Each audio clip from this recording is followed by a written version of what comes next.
Fentanyl. It could be hiding anywhere, including in your house, including in your medicine cabinet, or maybe at a friend's house when you're hanging out, playing games, and get offered a pill.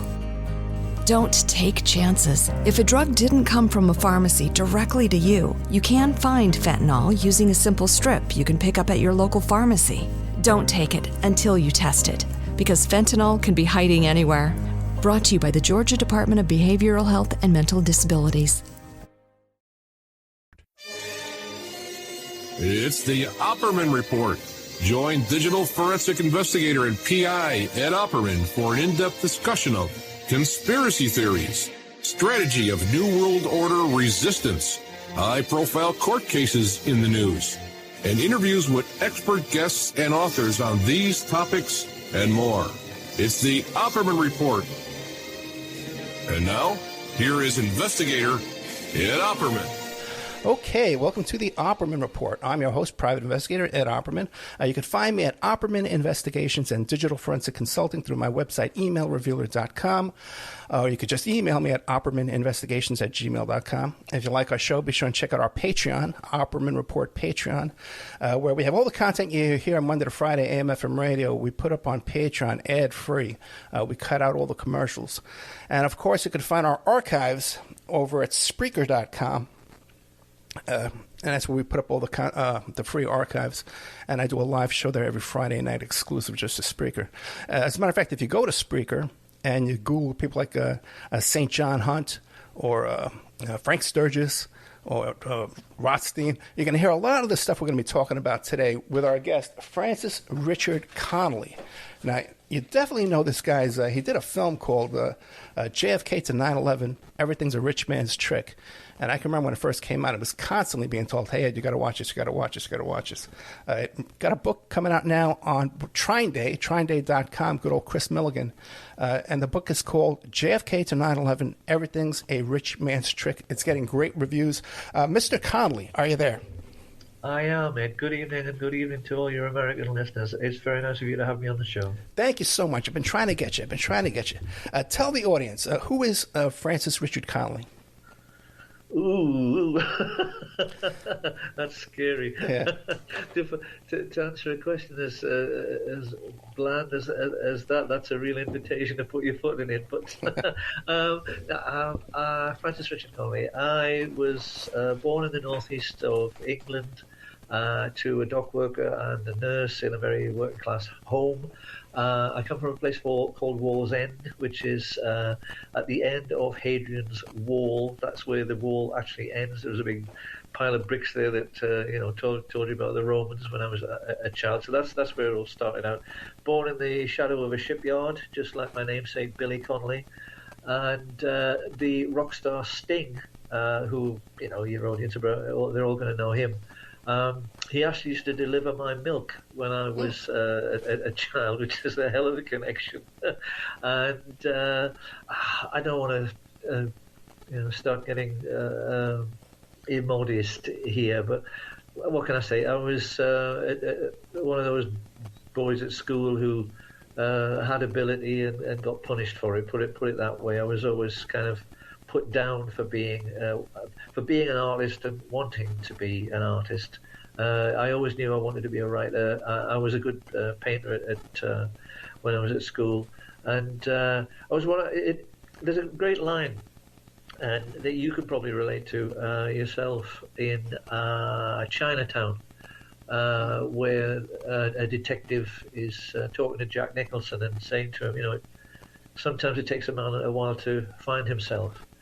I didn't start to find myself until I went to university. When I did, everything started to fall into place. That was where I began writing. And to cut a very long story short, I wound up finally working for the BBC as a dramatist, and wrote quite a successful play. Well, actually, it was a very successful radio play called Funny How We Don't Talk Anymore. But I realized at that time that the political atmosphere that we have now, and now we feel so keenly, the political atmosphere was turning sour just at the beginning of my writing career. I could feel it. Writers were being pushed around, they were being bullied, they were being told what to do, and I myself was told I had to write one of those medical dramas. I'm sure you have the equivalent in America. And I didn't want to do that, and basically that was it. I was then plagiarized by Paramount Pictures over a Star Trek script and thought, well, this world obviously doesn't want me. Again, to compress the whole thing, not long after that, a gentleman who works in the media phoned me up one afternoon when I was in the middle of a screenplay that I was writing for David Parfit, the man who produced Shakespeare in Love. It looked like I was going to be able to make a deal with him at the time. And I was right in the middle of that screenplay, so that was where my head was. And he phoned me up and said, "You got to turn on your TV." And I said, no, come on, I'm busy. Go away. No. He said, 7 minutes out, turn on your TV, and there was 9/11. And to put it mildly, everybody knows what's happened in the world and to me since then. So that's about as much as I can compress it. Is that okay? No, that's fine. Now, it seems like I have a lot of people on the show. We discuss these kind of topics all the time. And a lot of people will say, well, I first became awake, I first became aware, started looking into all these things after 9/11. But then there's another crew of people that kind of got aware of all this stuff, looking into the JFK assassination. How did you first, because your book, by the way, people should understand, it's way more than just JFK to 9/11. It goes way back throughout history, Skull and Bones, Nazism, a lot about World War II, the railroads, Harriman and the railroads, all this kind of stuff too. So there's a lot more in there than just JFK to 9/11. But when did you start getting tuned into what's going on here? On the day of the assassination, that's when it really. I've got a technical problem here. That's when it really kicked off. And I was talking to my publisher, who you've just mentioned, Chris Milligan, for his radio podcast, and what I brought up there was that every child, I think, has some event in their childhood where they're traumatized. Sometimes it's because their father hits them when they thought they didn't deserve it, or they see their father hit their mother. I remember the Richard Kuklinski interview where he said, he related this thing where his father would come in from working as a brakeman on the railroads, and he would beat him up with his fists when he was like 8 years old. And then when he went crying to his mother would hit him with a broomstick. And that was how they manufactured the monster that was Richard Kuklinski. It was a terribly sad story.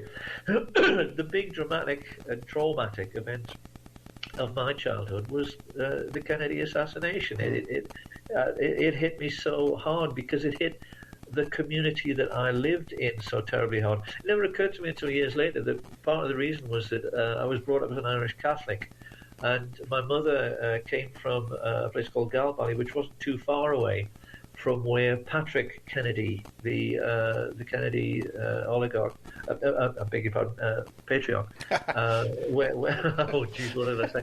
The Kennedy patriarch, that was where he began, and so I think that without even realizing it, I felt some kind of kinship with the whole Kennedy clan, really. So that like I say, the trauma on the day hit me so terribly hard. It was terribly upsetting. It went on for months, and it never let me go. And I have related in the book that later on when we studied the Kennedy assassination in school, I was never ever satisfied with anything that I heard about it. Every time that there was anything on British television, it always seemed to me to be avoiding the issue, always seemed to be muddled. It always seemed to be produced by people who didn't know what the hell they were talking about. And so, because I'm a writer, I couldn't let it go. And it was one of those things. Why did it grab me so much? I don't even know if a psychologist could ever figure it out. But it was just one of those things. I had to know the truth. Yeah. I just had to. I'm sure there's millions of people out there who will be nodding their heads as they listen to my voice, thinking, well, yeah, that's exactly how I feel. And I just kept grinding away, reading everything I could, finding every scrap of information, until the day that finally I got it. Now, I was just watching the film yesterday, and it seems like you glorify the Kennedys, that you think that they were very good men, and not involved in because you also talk a lot about organized crime too. But then tomorrow I'm having a guest on, Mike Rothmiller, who's a former LAPD intelligence officer, and he's talking about his new book about the murder of Marilyn Monroe.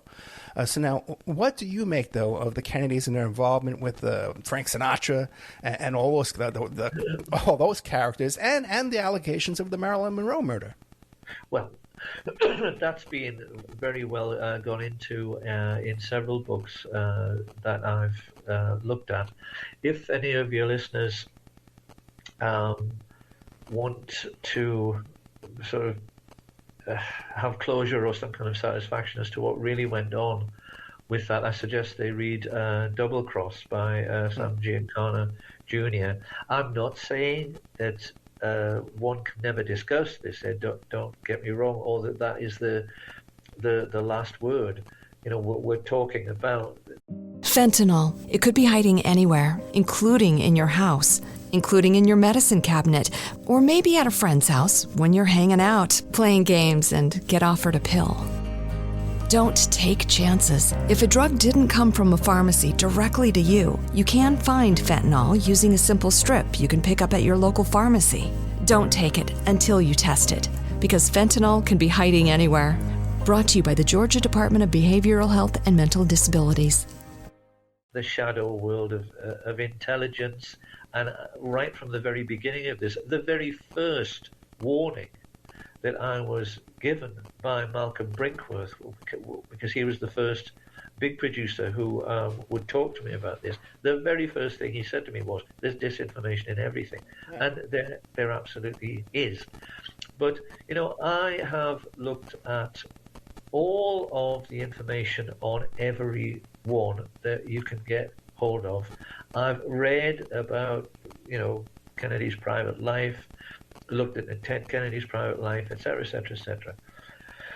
I think that if a fair man and an objective man approaches the entire history of that period, I don't think you can come to any other conclusion other than that when you find negative things, negative innuendo, any suggestion that the Kennedy brothers were in any sense bent or in any sense were, gangsters themselves, I think that what you find is misinformation. I could not have been clearer about his father.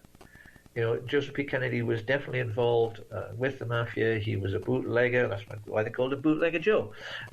Yes, he was rough stuff, and yes, the picture painted of him up until my work anyway was a very false one, because he was ambassador to Britain. But nobody's ever presented to me any other evidence other than that Marilyn Monroe was murdered by, once again, this sinister, joining of the CIA and organized crime. I've never seen anything else that would convince me otherwise. I do think that from the autopsy reports and various other sources that it looked like she was murdered by some kind of poison suppository, which is the most disgusting and vile way you could ever imagine to kill a beautiful woman. I do think that's how it's done. You may have other information, but that's how I think it was done. I don't glorify or deify the Kennedys in any way. I don't do that to anyone, Ed. They were men. They were men living in a very dirty society at a very, very difficult time in history who were just doing their best. I don't, put any kind of sainthood or any kind of halo around the head of Bobby Kennedy or Jack Kennedy. I know they were just men, but I do believe that the pair of them were very special because they were, for that period in history, exceptionally bright. And the fact that JFK ever got to the presidency proves it. I do believe that he outwitted the mafia. I don't think, as I say, that either man was a saint, but I don't believe that either that they ever did anything unsavory in order to get to power or to maintain power. That I do not believe. And I think that if they ever had,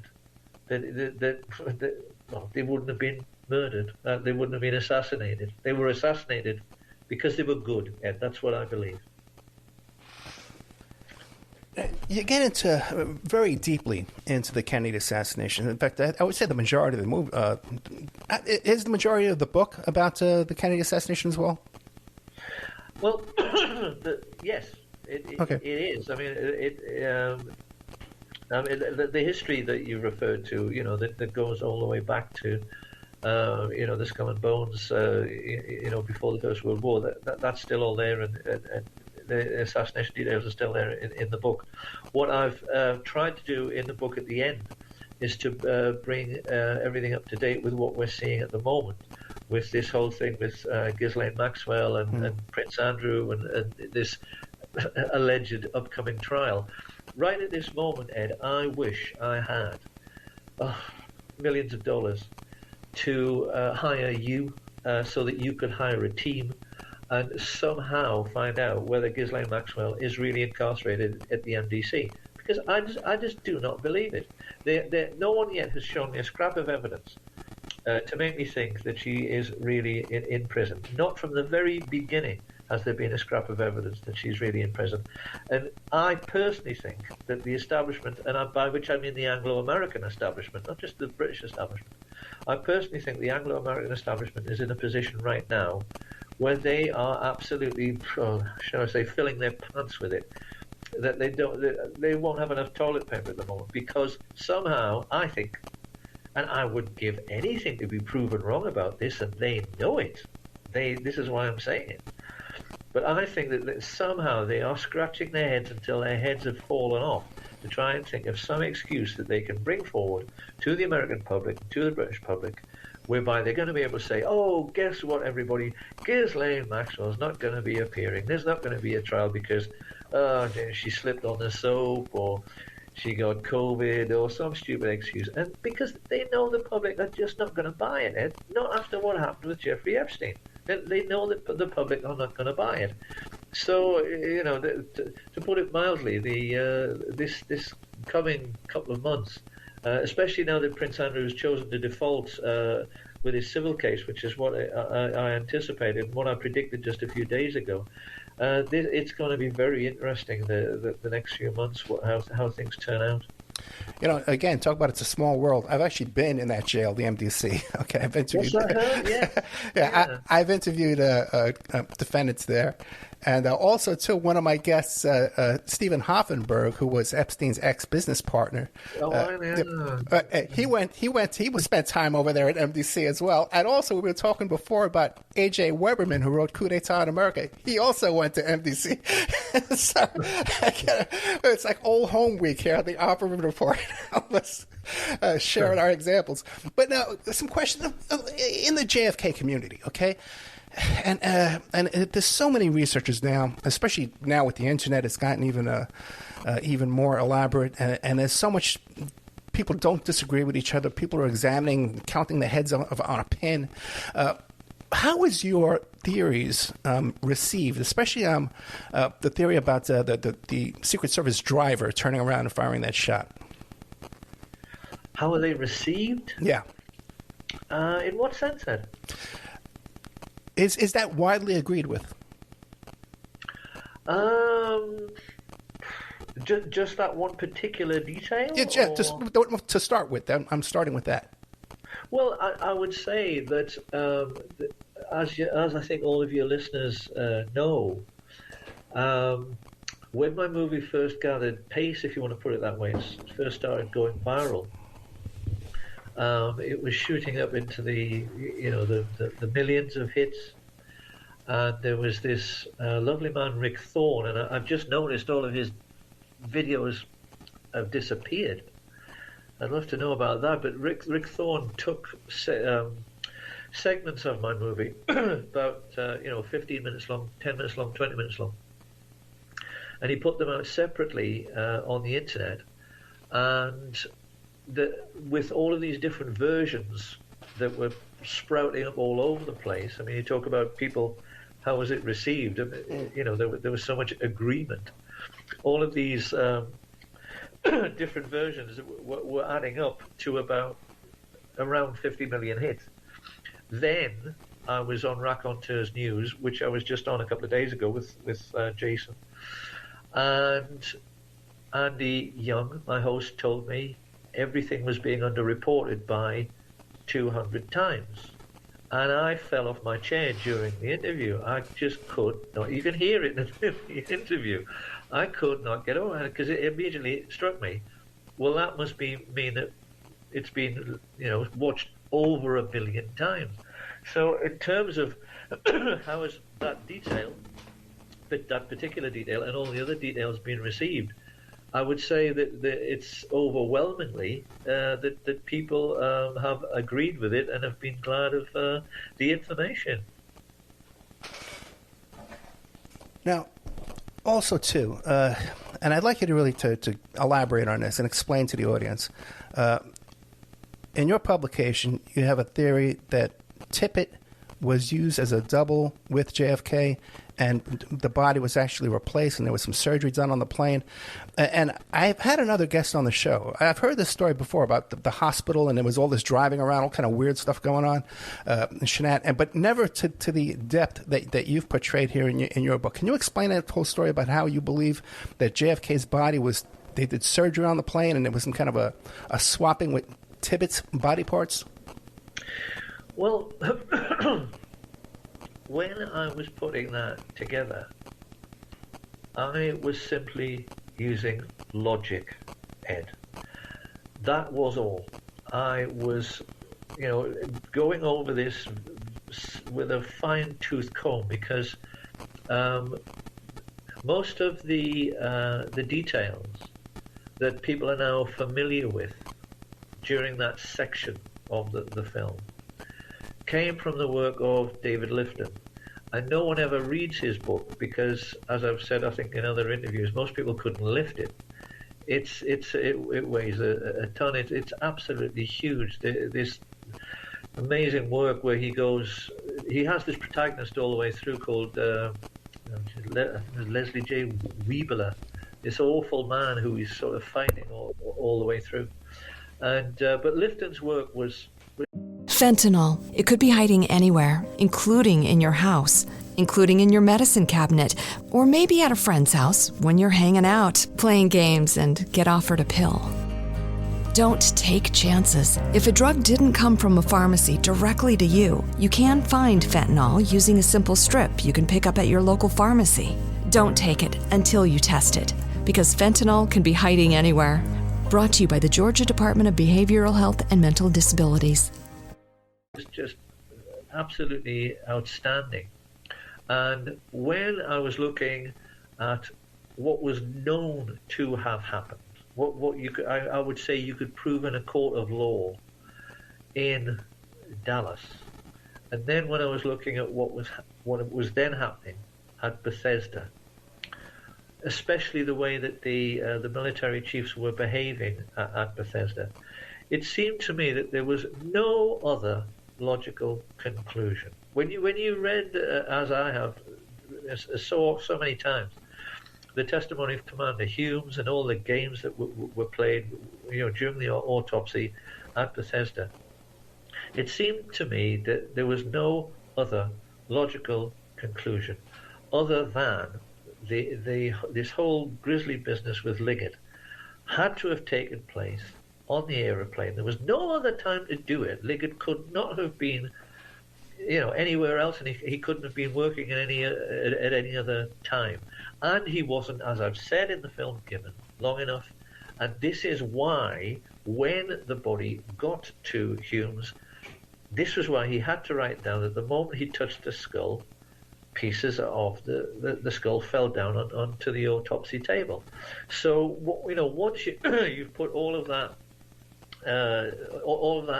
evidence, all that written down evidence together, then I don't think that there's any other conclusion other than that this very strange figure, Liggett, was hired to do what he did with the two bodies on the plane, and his wife's testimony, which is so detailed in, Lois Liggett, that was why in the film I let her speak so much and let her go into such detail about how her husband was behaving so out of character.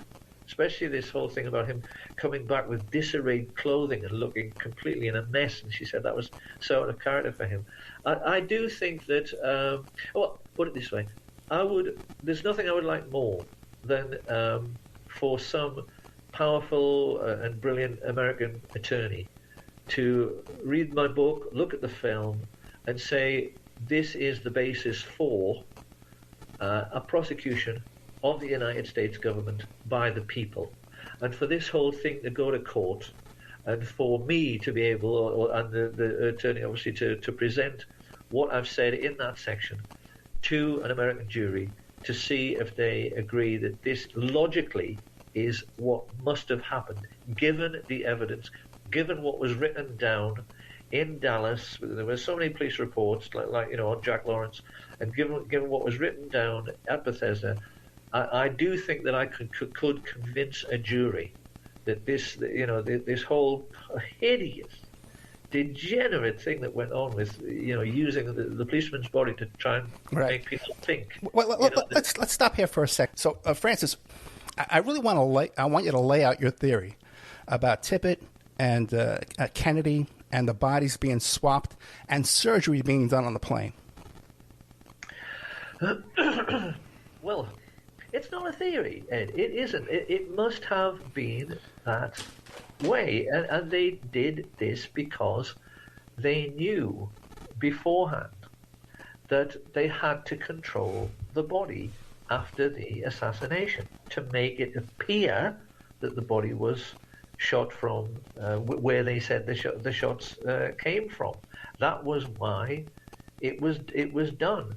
And talking about the police officer, there's no doubt in my mind that he was murdered by G. Gordon Liddy.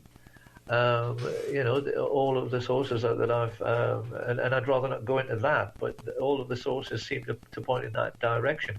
Some of your listeners may know about G. Gordon Liddy, some may not.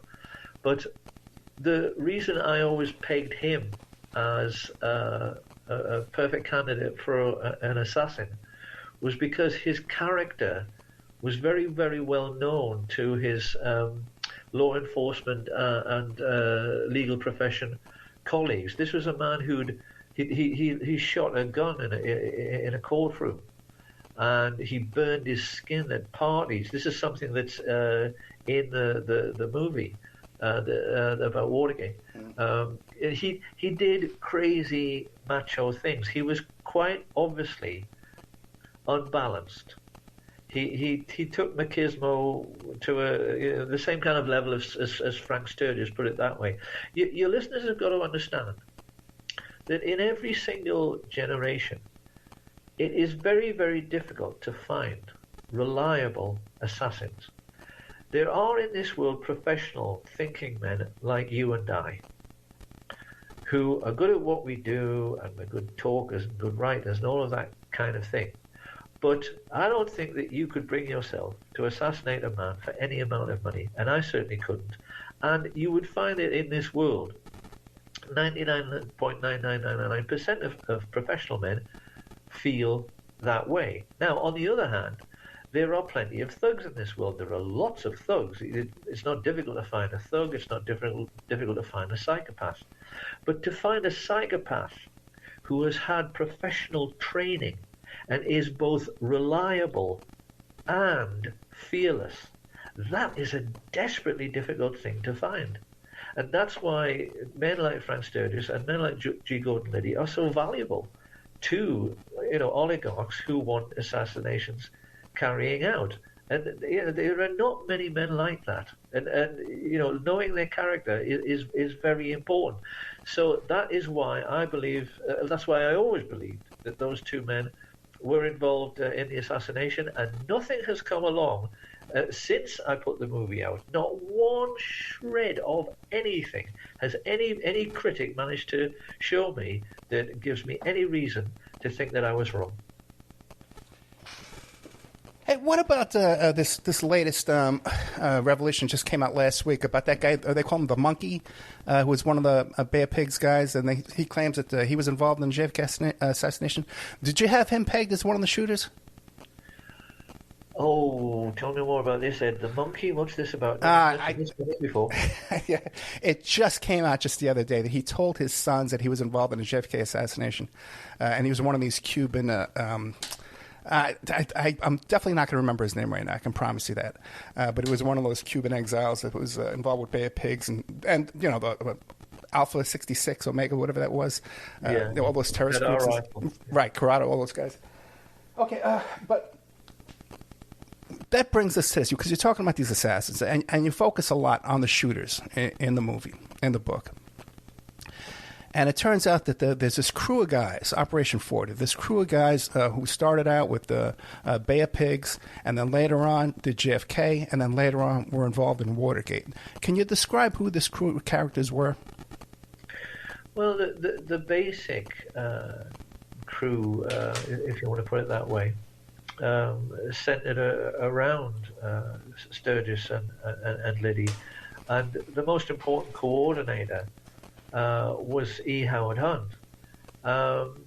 In the movie All the President's Men, that was where I first started to learn that he was involved with the CIA from 59 through to Watergate.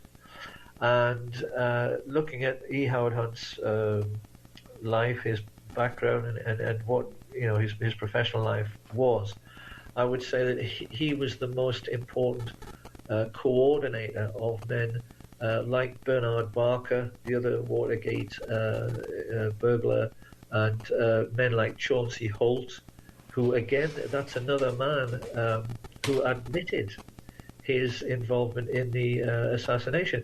It was actually very frustrating for me, Ed, when I was putting the movie together. I wanted to include Chauncey Holt's confession. That anybody can go online. If someone's listening to me at home right now, I would invite them. Bring up a window on your computer, put in Chauncey Holt's car park conversation or wherever it was, and he wanders around that car park behind the grassy knoll, explaining to a man his involvement. So you have Chauncey Holt's confession.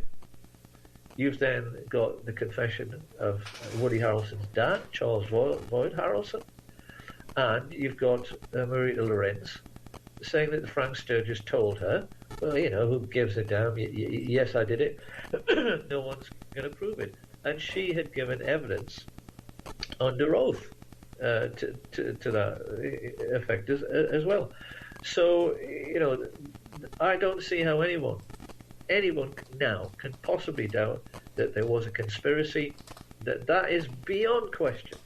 And my personal take is that, as I say, that E. Howard Hunt was the most important coordinator, along with George Bush and Jack Alston Crichton.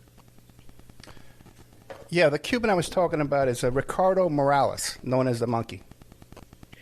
Yeah, and I'd like to hear I'd like to know what the source was, and I'd like to know what Morales was accused of doing. I wouldn't immediately discount that he could have been part of one of the assassination teams. I wouldn't completely discount that, because there definitely was Cuban involvement. Fentanyl. It could be hiding anywhere, including in your house, including in your medicine cabinet, or maybe at a friend's house when you're hanging out, playing games, and get offered a pill. Don't take chances. If a drug didn't come from a pharmacy directly to you, you can find fentanyl using a simple strip you can pick up at your local pharmacy. Don't take it until you test it, because fentanyl can be hiding anywhere. Brought to you by the Georgia Department of Behavioral Health and Mental Disabilities. I have absolutely stated in the film. But I would like to know, as I say, where whoever has got that, because they are constantly trying to bring misinformation and disinformation into this thing, Ed, and to therefore keep spinning it out.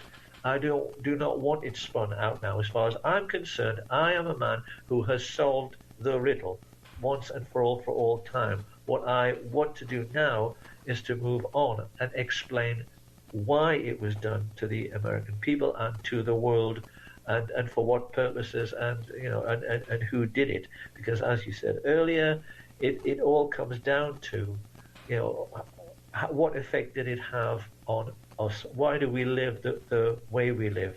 That's what I think is important to tell your listeners now. No, I agree. We only have about 9 minutes left in this segment. And what we're going to do is we're going to have a two-part segment with Francis Richard Connelly, author of JFK to 9/11, Everything's a Rich Man's Game. So tell us, throughout history, how do we get into this position we are in right now? We have this 1% ruling us, and now things are just getting worse by the day. The rents here in the United States are just getting astronomical. We're having inflation. Gasoline prices are going up. And a lot of this, the people behind this is the oil industry, correct? Well, it's the oil men and the bankers mainly, Ed. But the question that you asked first, I come up against this all the time. I came up against it with Justin Stellman when he interviewed me, and I think that was one of my better interviews. If somebody wants to check that out, JSP7 with Justin Stellman and myself. I do think that's an interview that's worth looking into. And as I say, that basic question that you've started out with. How is it that this has been going on for thousands of years, and how is it that we're still struggling with it now? And because I think a hell of a lot of people out there realize that this is human history. It's all about the 1%.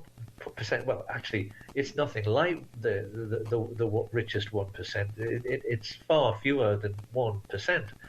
But you always have, and George Orwell understood this, you always have just a tiny little number of oligarchs keeping all the money to themselves, while the rest of us have to live on peanuts. And in order to understand how that whole situation began and how it's been maintained right up until modern day, I still need to make another film to explain that.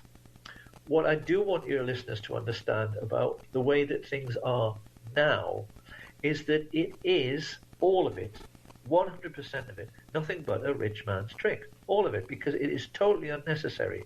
I want your listeners to know this one fact. We could all be millionaires. The entire population of North America, everyone could be a millionaire right now, if American society was directed to that end. It is possible. It could be done.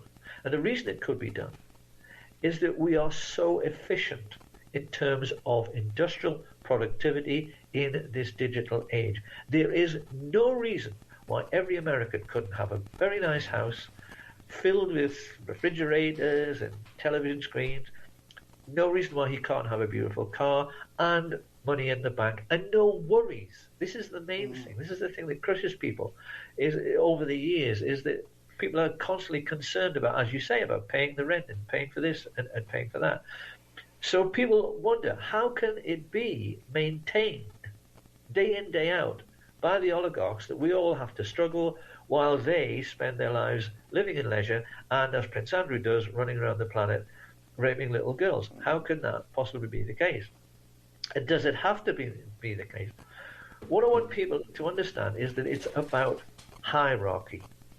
And this is, I found from the very beginning, is the most difficult thing to explain to a working man. It's about hierarchy and status. If you say to a working man, oh, don't you know that what they do is they start a war and then they sell weapons to both sides to make money? A working man gets that. That does not go over the head of a working man because, yeah, sure, he understands it. You want to make money, you want to sell guns, start a war, sell them to both sides. Yeah, that is simple. It's not so simple when you're trying to explain that it's about privilege. What I did right from the very beginning, when the movie first went viral and first really began to be talked about on the Rodrigo Soto show, Ed, was to try and say to people, look, you must have seen at some time a race course and looked at the stands at a race course. Because certainly if you go to any British race course, what you see there in front of you is the strata of society as it now exists. You have at the bottom tier the working class, and they're standing there with a warm beer and a ham sandwich. Above them, you'll see the middle class. And what are they doing? They're having a whiskey, maybe a gin, and they'll be eating a cocktail. They'll be having a nice salad. Then above that, you'll see the people who've paid anything up to £20,000 or £30,000 for one afternoon sitting next to the Queen in a situation where they will be having nothing but champagne and lobster. And that is what it all comes down to.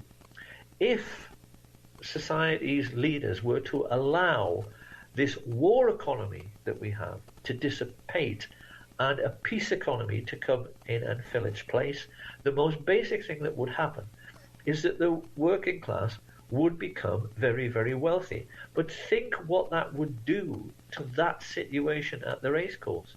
You would have plumbers, bus drivers, private investigators like you turning up in helicopters and saying, well, look, it's starting to rain. We want to go inside and we want to go up the top there and have champagne and lobster. And there'd be some guards saying, oh, you can't go up there. The Queen's up there. She's paid 30 grand for a seat. And people saying, well, so what? I've got 30 grand. Here's 30 grand.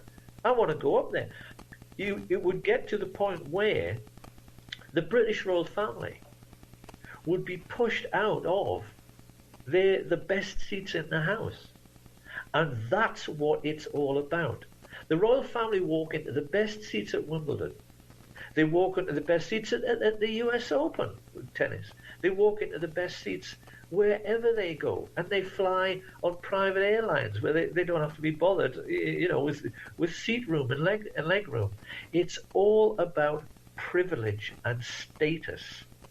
The rich cannot stand the idea. The average listener who's listening to my voice now has no idea how intolerable the thought is of having to share their life with what they consider to be ordinary people, because they look down on us as a farmer looks down on his farm animals. We, Ed, are just a resource. My brain, your talents, anybody who can, do welding, anybody who can be a good nurse, any farmer who can grow food, we are looked upon by the super rich as being nothing more than a resource which is there to make them money, which makes them more powerful, so they can then make even more money. And that is what keeps the structure of society intact. That is why, as you say, rents are always going up. That's why there's always something to worry about. That's why they constantly tell us that there's a terrorist threat when there isn't at all. And that's been proved a dozen times over. So that is what it all comes down to. And I'm really glad that you raised that. I've tried to compress it and keep it short. Maybe it'll be easier for people to digest. But I want Americans to know that all of this phenomenal, hideous homelessness, all of this violence against people, this taking away of the freedoms, none of it is necessary.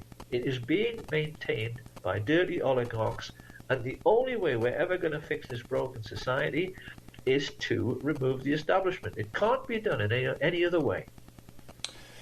Yeah, and it's interesting too because people wonder why is this, you see all this pedophilia in these high places, and again, it's that spirit of exploitation that again runs rampant in their blood, in their bloodlust.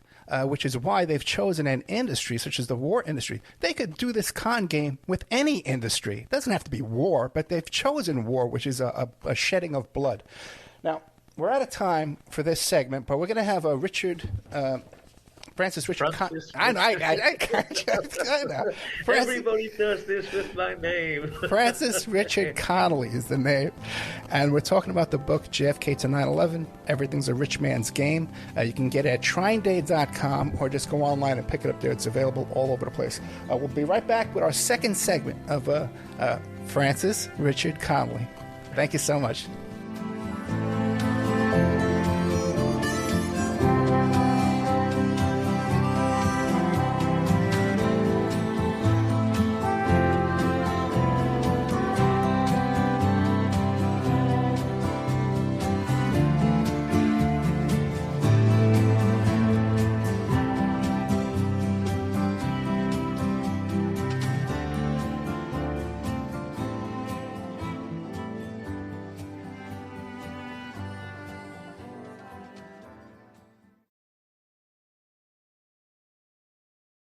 Fentanyl. It could be hiding anywhere, including in your house, including in your medicine cabinet, or maybe at a friend's house when you're hanging out, playing games, and get offered a pill. Don't take chances. If a drug didn't come from a pharmacy directly to you, you can find fentanyl using a simple strip you can pick up at your local pharmacy. Don't take it until you test it, because fentanyl can be hiding anywhere. Brought to you by the Georgia Department of Behavioral Health and Mental Disabilities.